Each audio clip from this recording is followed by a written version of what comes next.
વંદે માતરમ વિદ્યાર્થી મિત્રો, લાસ્ટ લેક્ચરની અંદર આપણે ફંક્શનના ટોપિકને કમ્પ્લીટ કરેલો બરાબર. તો હવે આ લેક્ચરની અંદર શરૂઆતમાં આપણે જો 6 માસિક એક્ઝામ સુધી જો જોઈએ તો 4 યુનિટનું કામ ઇન ટેક્સ્ટબુકની અંદર આપણે કમ્પ્લીટ કરી દીધેલું છે. નાવ વી કેન સ્ટાર્ટ યુનિટ 5. તો આજે આપણે એન્ડ્સ એવું જે આપણું 5મું યુનિટ જે છે એનો અભ્યાસ કરવા જઈ રહ્યા છીએ. 6 માસિક સુધીમાં 1 to 4 યુનિટ કમ્પ્લીટ કરી દીધેલા છે. ત્યારબાદ આપણે બોર્ડની એક્ઝામની અંદર 12 જે કોર્સ ડિડક્શન બાદ 1 to 6 યુનિટનું જે કામ કરવાનું હતું તેમાંથી ફર્સ્ટ 4 યુનિટ કમ્પ્લીટેડ.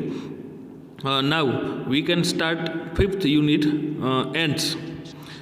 તો હવે અહીંયા જે આપણને આપવામાં આવેલ સ્ટાર્ટિંગની અંદર જ તમારી ડિસ્પ્લે સમક્ષ તમે જોઈ શકો છો કીડીઓને લગતું એક પોયમ પણ આપેલું છે. ટીમ વર્ક એવો વર્ડ્સ કીડીઓ ઊંચકીને લઈ જતી હોય એવું આપણને અહીંયા જોવા મળે છે. પ્રી ટાસ્કની અંદર જે આપવામાં આવેલી તમામ જે પ્રવૃત્તિ છે ઇન્ડિકેટિંગ ઇન ડિટેલ બરાબર, it's a special word team work વિશેની તો આપણે ઘણી બધી વાતો કરતા હોઈએ છીએ, પણ અહીંયા આપણને જો એના માટેનું કોઈથી બેસ્ટ એક્ઝામ્પલ કહી શકાય તો એ એન્ડ્સ છે. એટલે કે કીડીઓ જે રીતે સમૂહમાં કામ કરે છે, એટલે કે એકત્રિત થઈને ટીમથી કામ કરે છે, ખરા અર્થની અંદર ટીમ વર્ક જે છે તેની અંદર રહેલા તમામ પ્રકારના જે કેન્ડિડેટ છે એ ખરેખર હાર્ડવર્ક અને પોતાની ઇટ્સ અ મોરલ ડ્યુટી, પોતાની નૈતિક ફરજ સમજીને જો કામ કરે તો જ ખરા અર્થની અંદર ટીમ વર્ક જે છે એ સક્સેસ થતું હોય છે. બાકી ટીમ વર્ક તો આપણે ઘણા બધા કરીએ છીએ માણસોની અંદર, ઘણા બધા ટૂંકમાં 2 થી વધુ વ્યક્તિઓ સાથે મળી અને કોઈ પણ કામ કરે. સૌથી આપણે જો માનવની અંદર જોઈ શકીએ તો તમે જોયું છે કે જ્યારે કોઈ પણ પ્રકારની ગેમ્સ રમાતી હોય એની અંદર હંમેશા ટીમ હોય છે. જુઓ, ક્રિકેટ ટીમ હોય તો 11 પ્લેયર 11 ખેલાડીઓ જે મેદાન ઉપર હોય, તો રમતના મેદાનમાં તમે જુઓ છો કે એક યોગ્ય ટ્યુનિંગથી તમામ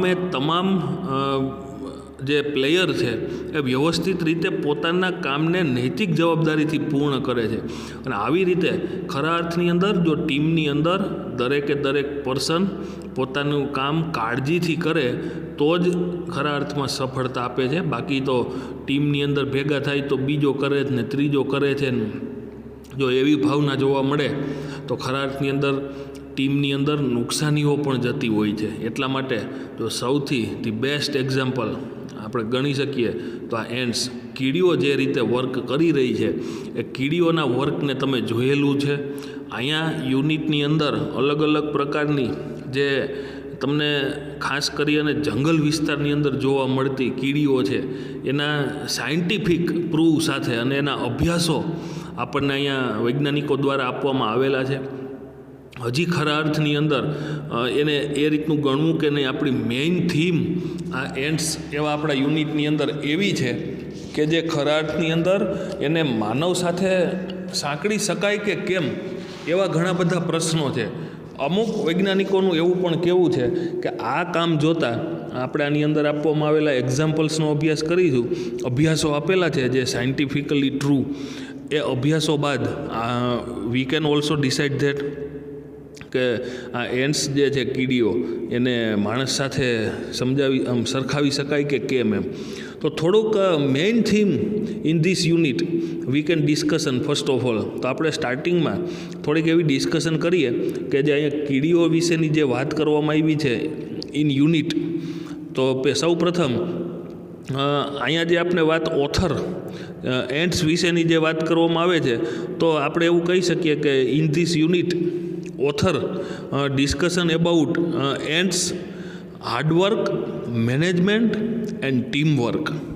તો અહીંયા આપણને એના એક્ઝામ્પલ્સ પણ આપેલા છે, hard work, management and team work બરાબર, જે કીડીઓ ઉપરથી લીધેલ છે. ખરા અર્થની અંદર માણસ તો એક ઇન્ટેલિજન્ટ બરાબર, એટલે કે એક ખૂબ જ બુદ્ધિશાળી પ્રાણી છે.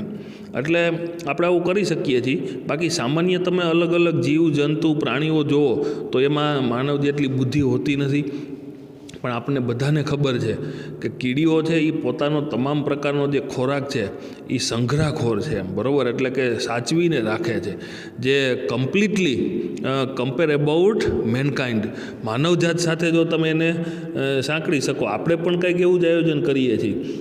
પક્ષીઓમાં કેવું હોય છે કે એને અત્યારે ખાવાનું જડી ગયું, પેટ ભરાઈ ગયું, પછી એને સાંજની ચિંતા હોતી નથી, આવતીકાલે શું થશે, અત્યારે મને રહેઠાણ જડી ગયું, ધેટ્સ ઓલ. પછી ચોમાસામાં પલળવાનો પણ વારો આવે તો તમે જોયું છે કે સામાન્ય રીતે જે સંગ્રહખોર નથી, એટલે કે થિંકિંગ અબાઉટ ફ્યુચર, જે ભવિષ્ય વિશે વિચારતા નથી, એને ગમે ત્યારે વિકટ પરિસ્થિતિ એટલે કે ડિફિકલ્ટ સિચ્યુએશન ગમે ત્યારે જોવા મળતી હોય છે, જે તમે પ્રાણી પશુ પક્ષીમાં જોઈ શકો છો કે એ કોઈ દિવસ ભવિષ્યનું પ્લાનિંગ કરતા નથી, એટલા માટે એને ભૂખે મરવાનો પણ વારો આવે છે. આજે પેટ ભરાઈ ગયું, એક એની અંદર એવી પણ બાબત જોવા મળે છે કે ગમે તેટલું અનાજ પડ્યું હોય પણ પેટ ભરાઈ જાય એટલે ઉડી નીકળી જાય. આવતીકાલ માટે તે કોઈ પણ પ્રકારનો સ્ટોક કરતા નથી, તેથી એને ગમે ત્યારે ભૂખે મરવાનો પણ વારો આવે છે. પણ માણસનું એવું નથી.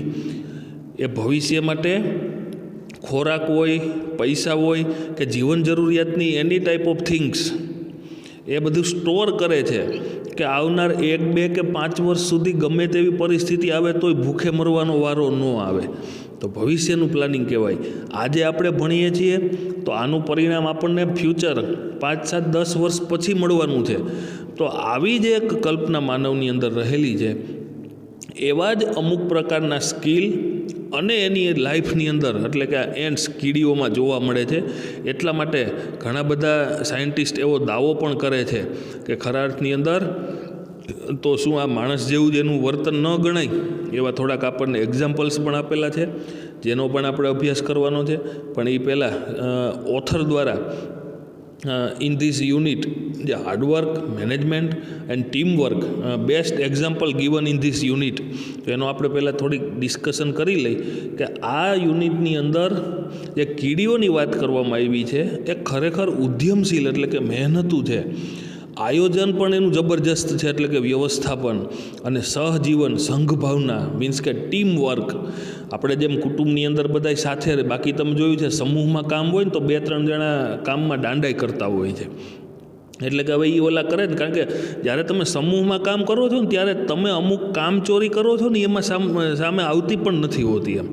એટલા માટે ઘણા બધા કામ નથી કરતા, પણ પર્સનલ કામ જ્યારે સોંપવામાં આવે ત્યારે એ દેખાઈ આવે કોને કામ કર્યું છે ને કોને નથી કર્યું. પણ ટીમવર્કની અંદર કોઈ 25-30 વ્યક્તિઓ કામ કરતા હોય ને એમાં 2-5 જણા વ્યવસ્થિત કામ ન કરતા હોય તો કોને ઓછું કામ કર્યું જ નહીં દેખાઈ ન આવે. એટલા માટે હંમેશા જ્યારે ટીમવર્કની અંદર કોઈ પણ વર્ક થઈ રહ્યું હોય ને ત્યારે ખરા અર્થની અંદર સહજીવન, વ્યવસ્થાપન અને મહેનત હોય ને તો જ થાય. અને આ યુનિટ જે છે એ એના માટેનું એકદમ બંધ બેસતું ખૂબ જ સરસ અહીંયા એક્ઝામ્પલ્સ આપેલા છે, જેની ચર્ચા આપણે ઇન ડિટેલ યુનિટની અંદર આપણે જોવાના છીએ.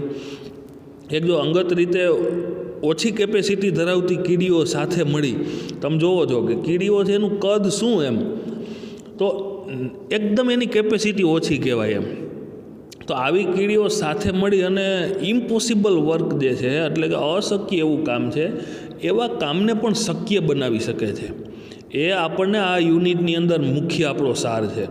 આપણે જો ઘણા બધા કામ જોઈને આપણે એમ થાય કે આ એકલા તો મારું કામ કરવાની તેવડ નથી, એટલે આપણે 2-5 વ્યક્તિઓ સાથે મળીને કામ કરતા હોઈએ છીએ. આ બુદ્ધિ માનવને આપેલી છે એટલે થાય. પક્ષીઓમાં ક્યાંય એવું નથી, તમે જોયું છે. માત્ર સ્ટોરીઓની અંદર જ તમે એવું સાંભળતા હોય કે ઝાડ પાથરીને એમાં બધાય કબૂતરા ફસાઈ ગયા તો કોઈ એક એના લીડરે એટલે કે એનો જે મેઇન વ્યક્તિ હતો એને એવું કીધું કે બધાય ચાંચથી ઝાડ એની બિછાવવામાં આવી છે કાપી નાખો અને ઉડી જાય. પણ આવી સ્ટોરી માત્ર વાર્તાઓની અંદર જ સારું લાગે, પણ ખરા અર્થની અંદર કદાચ 50 કબૂતરને પકડી રાખ્યા હોય તમે કે અન્ય કોઈ પણ પક્ષીઓને, તો એ બધા સાથે મળી અને પોતાની શક્તિનો ઉપયોગ કરી અને વર્ક કરી શકતા નથી. શા માટે? કારણ કે એને બુદ્ધિ નથી. એટલે જ્યારે માણસને આવી રીતે તમે જોઈ શકો છો કે અઘરામાં અઘરું કામ પણ એ બુદ્ધિના પરિણામે ઘણી બધી મશીનરીઓ. તો આપણે અહીંયા અત્યારે હ્યુમન બિઈંગ્સ વિશેની તો ઇન ડિટેલ ચર્ચા નથી કરતા, કારણ કે માણસ પાસે શું તાકાત છે અને શું નથી એ આપણે બધું જ જાણીએ છીએ. પણ આવા જે અમુક લક્ષણો કીડીઓની અંદર પણ તમને જોવા મળે છે, પ્રાપ્ત થાય છે. એટલા માટે ઘણા બધા સાયન્ટિફિક રિસર્ચ એવું કહે છે કે આ તમામ પ્રકારના બિહેવિયરને માણસ સાથે એની કમ્પેરિઝન કરી શકાય. બાકી ક્યાંય બીજે પશુ પક્ષીઓમાં કે અન્ય જીવજંતુઓમાં એવું જોવા મળતું નથી. તો મુખ્ય સાર જ આપણો અહીંયા એ છે કે ખૂબ જ નાની એવી કેપેસિટી ધરાવતી કીડીઓ છે એ ટીમવર્ક એટલે કે સાથે મળી અને ગમે એવા અશક્ય કામને પણ શક્ય બનાવી શકે છે. એ આ મુખ્ય થીમ છે આ યુનિટની. તો પોતાના કરતાંય તમે જુઓ છો કે એના કરતાં પણ વધુ વજન ઉપાડી અને ખાડામાંથી બહાર નીકળી જાય. તમે વિચારો, આપણું જેટલું વજન છે ને એટલું વજન આપણે નહીં ઉપાડી શકીએ, બરાબર. અને આવી જે કીડીઓ જે છે ને એની મહેનત ખરેખર પ્રશંસનીય છે.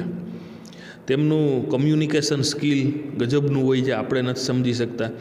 જેનાથી તેઓ ગમે તેવી કઠિન પરિસ્થિતિઓમાંથી પણ જે અન્ય કીડીઓની મદદથી બહાર આવી શકે છે. ક્યાંય ફસાય ત્યારે એનું જે પ્રત્યાયન એટલે કે કમ્યુનિકેશન જે સ્કિલ છે ને એટલું બધું જબરજસ્ત હોય છે. અને બુદ્ધિ ક્ષમતા જે છે ને એ માનવની બુદ્ધિ ક્ષમતાને સમાન છે, એવું પણ એક વૈજ્ઞાનિકે તારણ કાઢ્યું છે, બરાબર. કારણ કે એ એવું કમ્યુનિકેશન પ્રત્યાયન દ્વારા મુશ્કેલ પરિસ્થિતિઓમાં ફસાય છે ને ત્યારે અન્ય બીજી જે કીડીઓની હેલ્પ લઈને તે બહાર આવી જાય છે. તો આપણને અહીંયા થોડાક એક્ઝામ્પલ એવા આપ્યા છે. જો એક સાઉથ આફ્રિકાની અમ્બ્રેલા એન્ટ્સ છે, એમાં ડિસ્કશન કરી છે. માથા ઉપર ઉપાડી પાંદડા લઈ આવે, પહેલાં ચાવી જાય અને પછી તેની પથારી બનાવે. એટલે પથારી બનાવે એટલે શું થયું કે ચાવેલા પાંદડાઓની એટલે એમાં ફૂગ થાય, જે તેમને ખાવામાં ઉપયોગ આવે. આને શું કહેવાય? ફાર્મિંગ, એટલે કે ખેતી કરી. અને જો પોતાના ખોરાક માટે એને ખેતી કરી. બાકી તમે જોયું છે કે અન્ય પશુ પક્ષીઓ તમે લ્યો તો એ તૈયાર ગમે ત્યાંથી અનાજના કણ કે ખાવાનું હોય એ પોતે લઈ લે છે. જ્યારે માણસ છે એ શું કરે છે? પોતાના જીવન નિર્વાહ માટે તમામ વસ્તુની ખેતી કરે છે. અને જ્યારથી ખેતીની શરૂઆત થઈ ને ત્યારથી જ ખરા અર્થની અંદર, જ્યારે ફાર્મિંગની શરૂઆત થઈ ને ત્યારથી જ ખરા અર્થમાં માનવ ખૂબ જ વેગવંતું બન્યું છે. અને આપણે ખેતીને કારણે જ આટલે સુધી પહોંચી શક્યા છે. પહેલાંના સમયનું આપણને ખબર છે કે જંગલની અંદર જ્યારે માણસ રહેતો ત્યારે પૂરતા કપડાં પહેરવાની પણ એને ભાન નહોતી. જ્યારે આજે આલિશાન મકાનોની અંદર તે વસવાટ કરવા લાગ્યો છે. આ એક એટલું બધું પરિવર્તન એક બુદ્ધિને કારણે શક્ય છે. અને સૌથી વધુ વિકાસ માણસનો ખેતી કરવા લાગ્યો ને ત્યારથી જ થયો છે. તો આવી રીતે જો આ કીડીઓ છે એ અમુક પાંદડાઓ લઈ અડધા પડધા ચાવી અને પથારી બનાવે, એટલે એમાં ફૂગ થાય. ફૂગ છે એનો ખોરાક થયો, તો એને પછી તે ખાય છે. બીજી એક એવી વાત કરી છે કે કેટલીક કીડીઓ છે ને ગ્રીન ફ્લાય એટલે કે એ પ્રકારની માખીઓને પકડી લાવે, તેમને બે બાજુથી દબાવી તેમાંથી મધ જેવું પ્રવાહી કાઢે છે અને મોજથી પછી ખાય. તો આ બીજી પ્રકારની કીડીની વાત કરી. અને દરેક કીડી જે છે ને, આપણે કોઈ પણ કીડીઓની વાત કરી છે અહીંયા એક જનરલ, દરેક એન્ટ્સ કીડીઓ છે ને એને સોંપવામાં આવેલું કામ જે છે ને એ ખંતથી કરે છે. ખૂબ જ મોસ્ટ ઇમ્પોર્ટન્ટ સેન્ટેન્સ હું ભારપૂર્વક કહીશ કે જ્યારે તમને પણ જો તમારે સફળ થવું છે તો તમને સોંપવામાં આવેલું વર્ક જે છે એ તમે ખંતથી કરો ને એટલે 100% તમે સક્સેસ થાવ જ. તો અહીંયા આપણને એ પણ વાત કરી છે, કોઈ પણ કીડી જે છે એને આળસુ રહેવા દેવાતી નથી. એટલે કે એનું જે આખી તમે જોયું ટીમમાં જ હોય છે. એમાંથી એક પણ કીડી એમ કે મને આળસ થાય છે તે ના ચાલે. રમત રમે છે, એમાં બીમાર પડે છે, એની સેવાઓ પણ કરે છે, અને એમાં મૃત્યુ પામે ને એવી કીડીને દાટી પણ દે છે. જો આ તમામ પ્રકારના all this behaviour like a man, માણસ જેવા વર્તનો છે, આ બધું દર્શાવે છે આપણને એવું કે તેનામાં સુવિકસિત સોશિયલ ફિલિંગ, એક સામાજિક ભાવના પણ છે. એમ યુરોપમાં જોવા મળતી લાલ કીડીઓની વાત કરી છે, જે તો ગુલામ પણ રાખે છે, ગુલામ રાખી અને તેમની પાસે કામ કરાવે છે. તો શું આ માણસ જેવું વર્તન ન કહી શકાય? તો આવી રીતે અહીંયા જે આપણને આપવામાં આવેલ છે આ યુનિટની જે વાત કરી છે અલગ અલગ કીડીઓની, જે સંપૂર્ણપણે માણસ જેવું જ એનું બિહેવિયર જોવા મળે છે.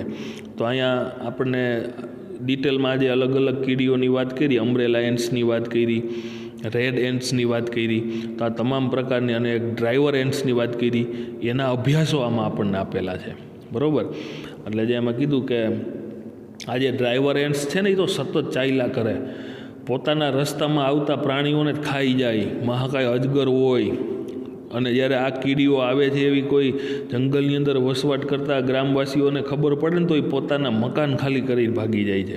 તો આવી રીતે જ્યારે એ પાછી કીડીઓ જતી રહે ત્યાંથી, તો પોતાના ઘરની અંદર જોવે ને તો એક પણ જીવજંતુ કરડ્યો કે કાંઈ ન હોય, એનો સફાયો થઈ જાય.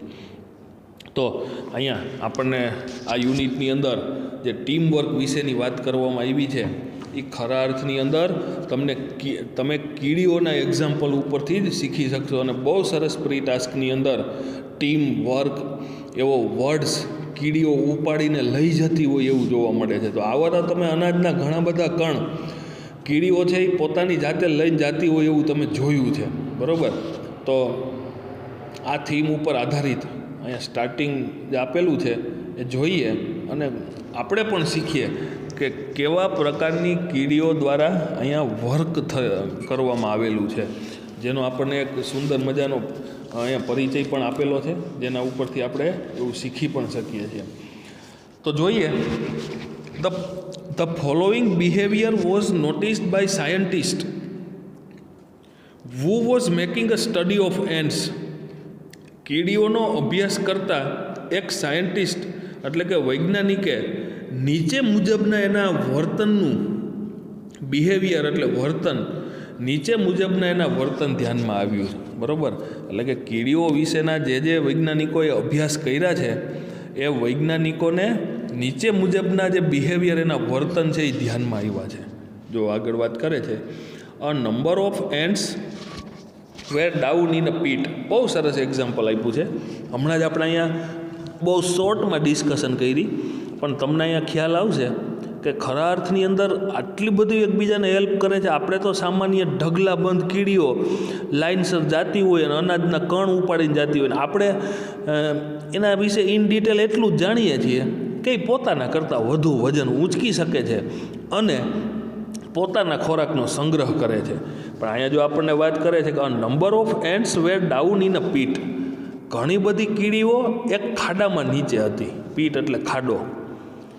વેર they had killed some flies and other insect for food. ખાડામાં શું હતું? ત્યાં તેમણે કેટલીક માખીઓ અને અન્ય જીવજંતુઓને ખોરાક માટે મારી નાખેલા હતા, બરાબર. એટલે ફ્લાઇઝ એટલે માખીઓ અને અધર ઇન્સેક્ટ એટલે બીજા અન્ય અલગ અલગ પ્રકારના જીવજંતુઓ, એને મારી નાખેલા હતા. હવે તમે જાણો છો કે ત્યારબાદ તે પોતાના ખોરાકને એના દરની અંદર, બરાબર, એ લઈ જાય છે. The ants began fetching the small bits એટલે કે નાના નાના કણ, small bits of this insect up to their anthill. Anthill એટલે એનો રાફડો, દળ, બરાબર. કીડીઓ જે છે જમીનની અંદર હોલ કરી અને જે રહે છે એને એન્થિલ કહેવાય. એટલે હવે તમને ખબર પડી એન્થિલ એટલે એનો મિનિંગ શું થશે કે કીડીઓનું દર અથવા તો રાફડો. તો the ants began fetching the small bits of this insect up to their anthill. તે કીડીઓએ આ જંતુઓના નાના નાના કણ તેમના દર સુધી, એટલે કે એમનો જે રાફડો હતો ને ત્યાં સુધી ખેંચીને લાવવા માંડ્યું. એટલે કે હવે જો એને મારી નાખેલ તમામ પ્રકારના જે એના ખોરાક છે એને પોતાના રાફડા કે દર સુધી લઈ જાય છે. હવે તમે જાણો છો કે this was a arduous work for them, બરાબર. આર્ડિયસ વર્ક એટલે એનું મિનિંગ શું થશે?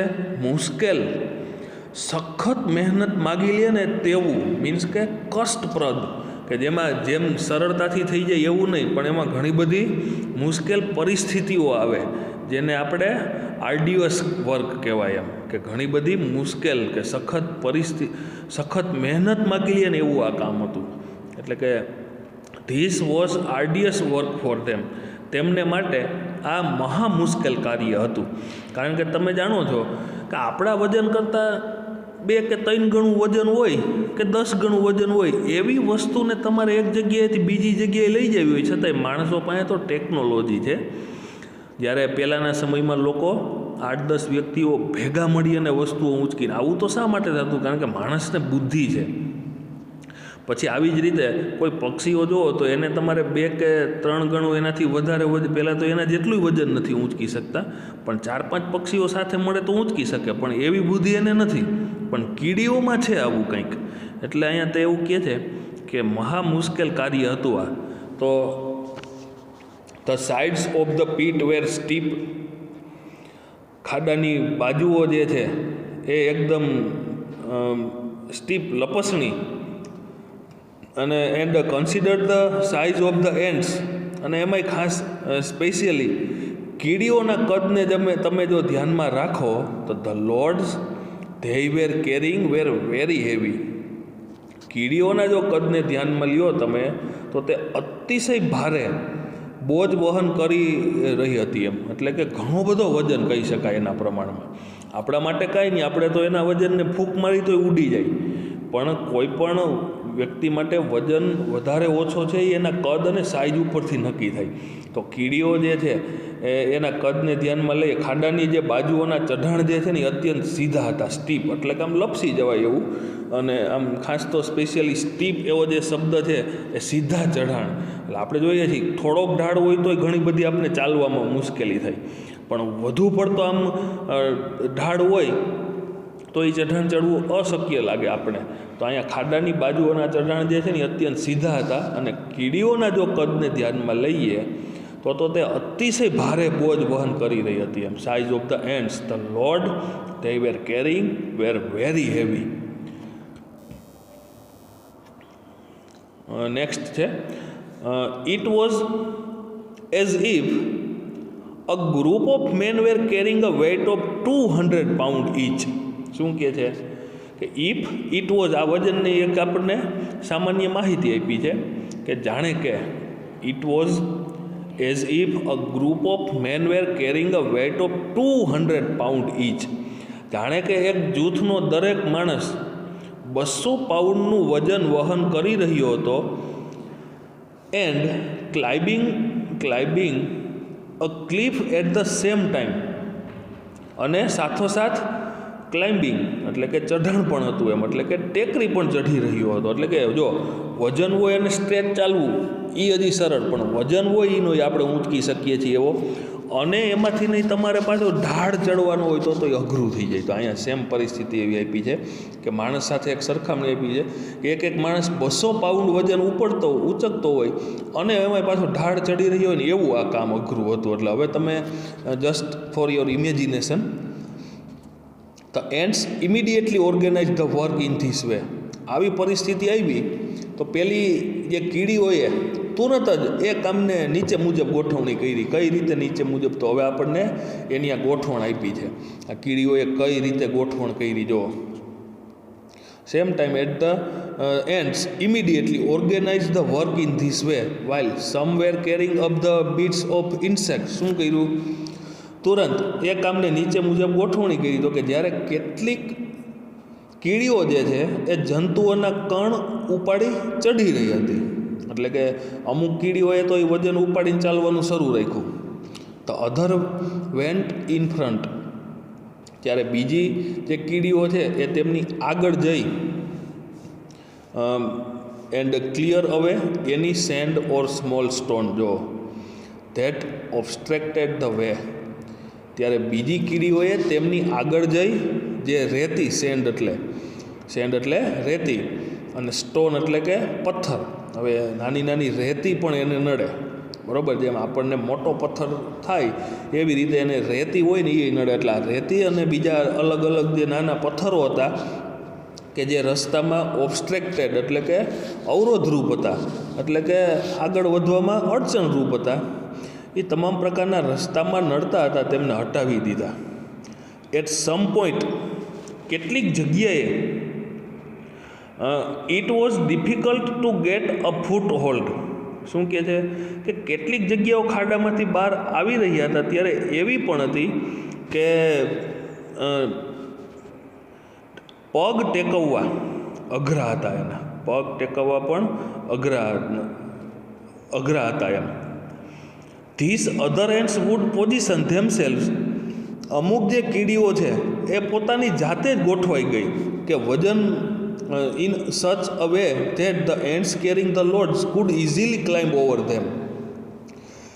એવી રીતે ગોઠવાઈ ગઈ કે વજન વહન કરનાર કીડીઓ તેમના ઉપર થઈને સરળતાથી ચઢી શકે. જુઓ, તો અમુક એક સમૂહ, એને એવું કહેવું ન પડે કે તમે આમ કરો ને તમે આમ કરો, કારણ કે આપણે સ્ટાર્ટિંગમાં જ જોયું મેઇન થીમની અંદર કે કોઈ પણ એન્ડ્સ જોવો ને તો એ હાર્ડવર્ક, મેનેજમેન્ટ એન્ડ ટીમવર્ક એમાં જબરજસ્ત હોય છે. એટલે કે સહજીવન, હું જાઉં ને તું જા ને એવું એમાં ન આવે, બરાબર. એટલા માટે તો જો આ ગોઠવણ કેટલી સરસ મજાની એને કરી કે કેટલીક જગ્યાઓએ જે પગ ટેકવવા માટેનો આધાર પણ ન હતો, ત્યાં બીજી કીડીઓએ એ રીતે ગોઠવાઈ ગઈ કે વજન વહન કરીને આવનાર કીડીઓ તેમની ઉપર થઈને સરળતાથી ચઢી શકે.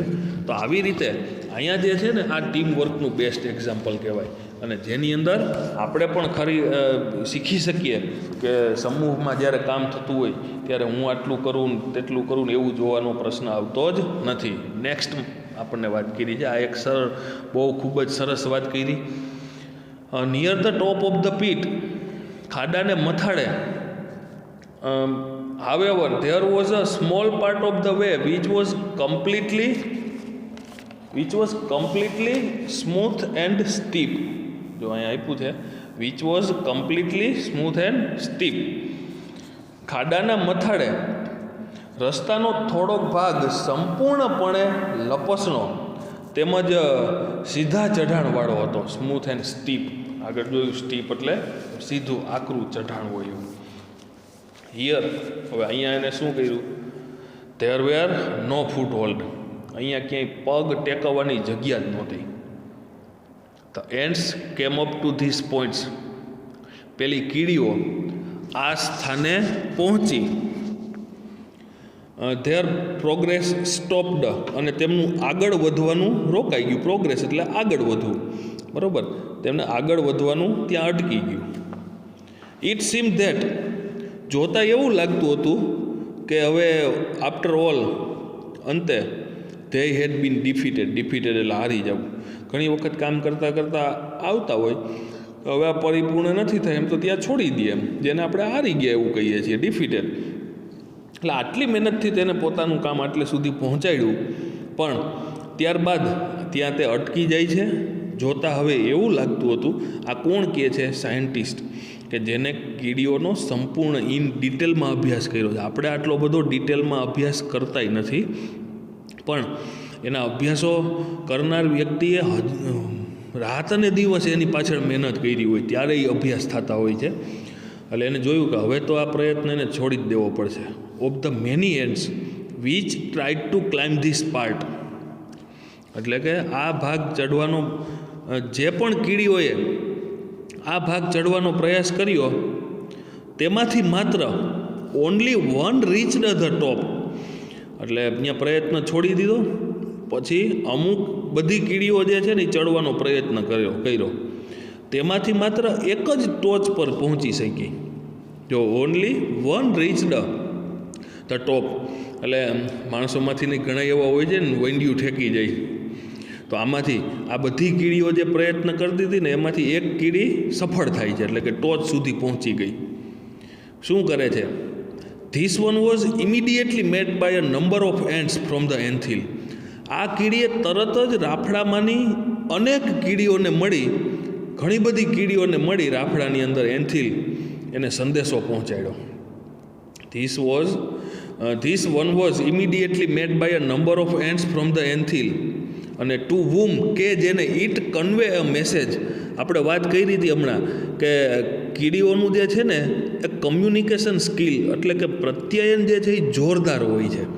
એટલે એક કીડી ટોચ ઉપર ચડી ગઈ અને એનો જે રાફડો હતો એન્થિલ એમાં જઈ અને બીજી કીડીઓને એને મેસેજ પાસ કર્યો. હવે એને મેસેજ આપ્યો હોય, અભ્યાસ કરનારને કંઈ સમજાણું ન હોય, પણ એ ટોચ ઉપર ચડી, રાફડામાં ગઈ, અને એની સાથે બીજી ઘણી બધી લોટ્સ ઓફ કીડીઓ પાછી આવે, તો આપણે એટલી તો ખાલી બુદ્ધિપૂર્વક વિચાર કરી શકીએ. તો અભ્યાસ કરનારે તારણ કાઢ્યું હોય કે એને કાંઈક એવું કમ્યુનિકેશન કર્યું કે બીજી ઘણી બધી જે કીડીઓ છે ને એવી નાવ એન અમેઝિંગ થિંગ હેપન્સ. જો અને અહીં કંઈક એક અજબ જ ઘટના સર્જાણી.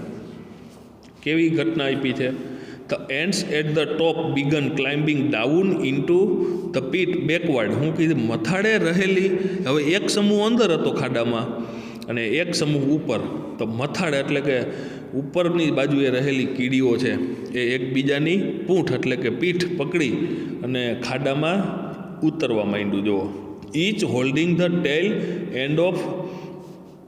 And of other ant in front. જો તો અહીંયા જે શું કહે છે કે એક પછી એક આવી રીતે ઉતરવા લાગીને each holding the tail end of another ant in front. In this way, આ રીતે an ant chain was soon formed. એટલે કે આ રીતે કીડીઓની એક સાંકળ રચાઈ ગઈ અને તે ધીરેથી સીધા ચઢાણવાળા ભાગેથી નીચેની તરફ જવા લાગી. અને when it reached the ants waiting with their loads. અને તે કીડીઓ જ્યારે રાહ જોતી વજન વહન કરનારી કીડીઓની પાસે પહોંચી, they easily climbed up the chain and came out the top. કે એ કીડીઓએ એ કીડીની સાંકળ પર સરળતાથી ચડવા માંડ્યું અને બહાર મથાળે આવીને પહોંચી ગઈ. જો તો ખરા અર્થની અંદર આપણે પણ જોઈએ છીએ ક્યારે આમ કોઈને આમ કોઈ પાણીમાં ગરકાવ થતું હોય તો આપણે એકબીજાનો હાથ પકડી અને આમ આગળ ચાલીએ છીએ જેથી કરી અને ઉપરની બાજુએથી બળ થઈ શકે. તો અહીંયા તમે ખરા અર્થની અંદર આ ઇન્ટેલેક્ચ્યુઅલ વર્ક જોઈ શકો છો જે અન્ય કોઈ પણ પશુ પક્ષી કે પ્રાણીઓ કરી શકતા નથી. આવું બિહેવિયર તમને માત્ર ને માત્ર માણસોમાં જ જોવા મળશે. એટલા માટે અહીંયા સાયન્ટિસ્ટ એવો દાવો પણ કરે છે કે ખરા અર્થની અંદર કીડીઓની અંદર જે માણસની અંદર જોવા મળે છે ને વર્તન, એ વર્તન અહીંયા જોવા મળે છે. તો આવી રીતે આ તમને એક બેસ્ટ એક્ઝામ્પલ કહી શકાય કે જે કીડીઓ દ્વારા અહીંયા દર્શાવવામાં આવેલું છે. નેક્સ્ટ આગળ જોઈએ. સચ બિહેવિયર, કીડીઓનું જે આ કૌશલ્ય છે, બરાબર, showing the adeptness of ants. કીડીઓનું કૌશલ્ય બતાવતા આ પ્રકારના વર્તન જે અહીંયા આપવામાં આવેલ has been noticed and study by many. અભ્યાસુઓના ધ્યાનમાં આવ્યું છે અને તેનો અભ્યાસ કરાયો છે. શું કીધું? સચ બિહેવિયર એટલે કે આ પ્રકારનું એનું જે વર્તન કૌશલ્ય જે છે, showing the adeptness of ants, કે જે કીડીઓમાંથી એનું સ્કિલ લેવામાં આવ્યું છે, હેઝ બીન નોટિસ્ડ કે જે ધ્યાનમાં આવ્યું, અને સ્ટડી બાય મેની અને એનો અભ્યાસ જે છે ને એ ઘણા બધા દ્વારા કરવામાં આવ્યો.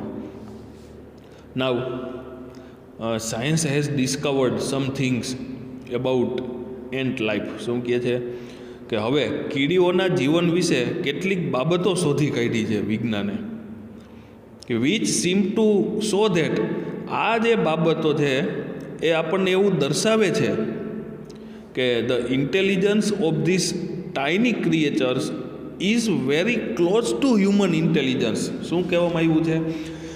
એક અભ્યાસ આપણે અહીંયા જોયો, ત્યારબાદ આ બાબત ધ્યાનમાં આવી, ત્યાર પછીથી ઘણા બધા વ્યક્તિઓએ એનો અભ્યાસ હાથ ધર્યો અને આ અભ્યાસ ઉપરથી એવું એક તારણ કાઢવામાં આવ્યું કે such intelligence of tiny creatures is very close to human intelligence. આ અભ્યાસો શું દર્શાવે છે કે ટાઇની ક્રિએચર્સ એટલે કે નાના પ્રાણીઓની આ સમજ શક્તિ એટલે કે બુદ્ધિ એ માનવ સમજ શક્તિથી અતિ નજીક કહી શકાય. આ અભ્યાસ ઉપરથી તમને જે માણસની અંદર જોવા મળતું જ બિહેવિયર અહીંયા જોવા મળશે. જોકે છતાં પણ નોટ ઓલ સાયન્ટિસ્ટ કન્સીડ એટલે માનવું, બધા જ વૈજ્ઞાનિકો જે છે કન્સીડ ટુ ધીસ વ્યૂ. જોકે બધા વૈજ્ઞાનિકો આ મત સ્વીકારતા નથી, but you may look at some of this facts. હવે તમારે જોવાના છે કેટલાક કીડીઓ વિશેના જે ફેક્ટ્સ એટલે કે હકીકતો આપેલી છે, and form your oven opinion, અને તમારે તમારો ઓપિનિયન આપવાનો છે. That's all. શું કહેવાની વાત છે અહીંયા કે એક બહુ સરસ મજાનું માણસ સાથે જ સરખાવી શકાય એવું વર્તન તમે જોયું. ત્યારબાદ ઘણી બધી હકીકતો હજી પણ આ કીડીઓ વિશેની જે અભ્યાસો, હકીકત એટલે એનો મિનિંગ શું થયો? અહીંયા કોઈ અફવા નથી, માન્યતા નથી, ખરા અર્થની અંદર આ કામ કરે છે. જો તમે પણ અભ્યાસ હાથ ધરો તો તમને આવું જોવા મળશે, કારણ કે ઘણી બધી મહેનતના અંતે આ હકીકત બહાર આવતી હોય છે. તો અહીંયા જે આપણને આપવામાં આવેલ છે, હવે આપણે હકીકતો જોઈએ. હવે આપણને ચેલેન્જ કરેલી છે અહીંયા કે આપણે આ અભ્યાસ કરીએ. જો અભ્યાસની અંદર તમને એવું જોવા મળે તો તમારે યસ ઓર નો કહેવાનું છે કે this behaviour is completely related to mankind. એટલે કે અહીંયા જે જોવા મળતા તમામ પ્રકારના જે બિહેવિયર છે, આપણે આ એક જોયું જે ટીમવર્ક, જે તો માણસની અંદર જોવા મળે છે.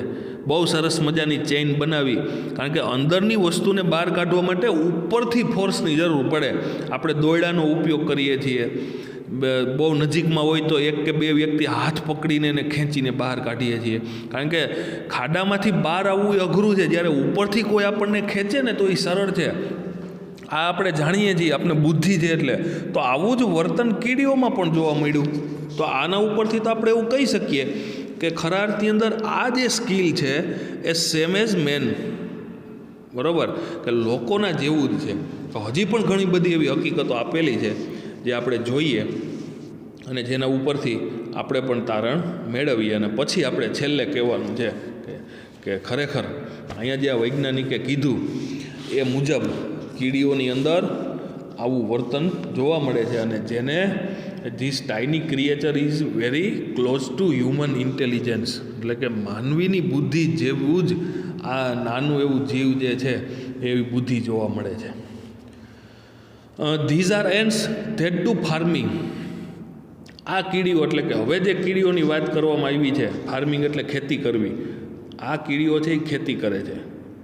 યુ મે નો ધેટ, તમે જાણતા હશો, it was a big leap for human progress when man gave up being a full time hunter and took a farming. શું કહે છે કે એ હકીકત તમે જાણતા હશો કે માનવ પ્રગતિનું એક વિશાળ કદમ હતું. કયું કદમ? કે જ્યારે માણસે શિકાર કરવાનું છોડી, નહીંતર માણસ ફૂલ ટાઈમ શિકાર જ કરતો, ભૂખ લાગે એટલે ઉપડે, શિકાર કરીને પેટ ભરીને પશુ પક્ષીની જેમ પૂરું. શિકાર કરવાનું છોડી અને જ્યારથી એને ખેતી કરવાનું શરૂ કર્યું ને, એ માનવ પ્રગતિનું એક વિશાળ કદમ છે. માણસે પ્રગતિ તો ઘણી બધી કરી, પણ પોતાની જરૂરિયાતની વસ્તુ પોતે જ ઉત્પાદિત કરતો થયો ને, જેને ખેતી કહેવાય, ત્યારથી એનું એક બિગ લીપ કહી શકાય, જે અહીં આપણને કીધું છે, બરાબર, કે big leap for human progress and seemingly the umbrella ants of South Africa. તો અહીંયા જે આપણે વાત કરી કે શિકાર કરવાનું છોડી અને ખેતી કરવા લાગ્યો, તો જો એક દૃષ્ટિકોણથી જોઈએ તો દક્ષિણ આફ્રિકાની અમ્બ્રેલા એન્ડ્સ એનું નામ જ છે. કઈ રીતે આવ્યું એ હમણાં ક્લિયર થઈ જશે. અમ્બ્રેલા એન્ડ્સ જે છે સાઉથ આફ્રિકાની, have taken the same step in their small way. નાના પાયે આવું જ પગલું એને ભર્યું. They are called by that name because તેનું શું કહે છે કે તેમને અમ્બ્રેલા કીડીના નામથી ઓળખવામાં આવે છે, કારણ કે they are often seen carrying large pieces of leaf over their heads like umbrellas. હુકામે તેમને અમ્બ્રેલા કીડીના નામથી ઓળખવામાં આવે છે બિકોઝ, કારણ કે ઘણી બધી વાર તેઓ છત્રીની જેમ મોટા પાંદડા તેમના માથા પર મૂકી લઈ જતી જોવા મળે છે. એટલા માટે એને અમ્બ્રેલા એન્ડ્સ, અમ્બ્રેલાનો મિનિંગ શું થાય? છત્રી. પણ અહીંયા આપણે છત્રી કીડી એવું નથી કરવાનું, એનું એક સ્પેસિફિક નામ જ છે કે અમ્બ્રેલા એન્ડ્સ. પણ એવું નામ એટલા માટે આપવામાં આવ્યું છે કે જે એના લક્ષણો ઉપરથી, કારણ કે એ પોતાના માથા ઉપર મોટા પાંદડાઓ છત્રીની જેમ ઊંચકીને લઈ જતી હોય, એટલે જે આ સાઉથ આફ્રિકાની કીડી છે. They take this species of leaf to their nest. શું કરે છે? આ પાંદડાઓ તેઓ તેમના દર પર લઈ જાય છે. Where they chew them up nicely. જ્યાં તેમને ઠીક પ્રમાણમાં, નાઇસલી એટલે સુંદર રીતે એમ નહીં, પણ થોડા પ્રમાણમાં, આખું ચાવી જવું નહીં, અધકચરું ચાવવું, જેને ઠીક પ્રમાણમાં ચાવીને ખાય છે. અને where they chew them nicely. Afterwards, they make beds of these chewed up leaves. શું કહે છે? આ જે અધકચરું ચાવેલ એવું જે પાંદડું છે, પછીથી તેઓ આ ચાવેલ અને ખાધેલા પાંદડાઓની ક્યારીઓ બનાવે છે, એટલે કે એ પોતાના માટેની પથારી બનાવે છે, જે આમ પાળી કરી દે. અને આ જે ઓન ધીસ બેડ્સ, આ જે એની ક્યારીઓ બનાવવામાં આવી છે, grows a kind of fungus. આ પાંદડાઓની જે ક્યારીઓ બનાવે છે, આ ક્યારીઓમાં ફૂગ પેદા થાય. શા માટે? કારણ કે અધકચરું ચાવેલું છે, ભીનું પાંદડું છે, એટલે એમાં ફૂગ થાય. જે આપણે પણ જોયું છે કે ભેજનું પ્રમાણ વધારે હોય, આપણા ઘણા બધા ખોરાકની અંદર ભેજ હોય છે, તો એમાં ટૂંક સમયમાં જ આજે મૂક્યું હોય તો કાલે તમને એમાં ફૂગ જોવા મળે છે. તો આવી રીતે અને ત્યારબાદ અહીંયા કીધું છે કે which is the food of ants, અને જે આ તેનો ખોરાક છે. તો આવી રીતે અહીંયા પોતાના ભરણ પોષણ માટે, એટલે કે ખોરાક માટે તેને પોતે જ ખેતી કરી છે. તો આ હકીકત ઉપરથી you can say that the intelligence of this tiny creature is very close to human intelligence, right. આના ઉપરથી આપણે એવું કહી શકીએ કે આ જે બુદ્ધિની જે એની ક્ષમતા છે એ માનવની બુદ્ધિ જેવી જ જોવા મળે છે. તો આવી રીતની બીજી પણ આગળ હકીકતો આપવામાં આવેલી છે. તો આજે આપણે આ લેક્ચરને આટલે સુધી રાખીએ છીએ. Thank you.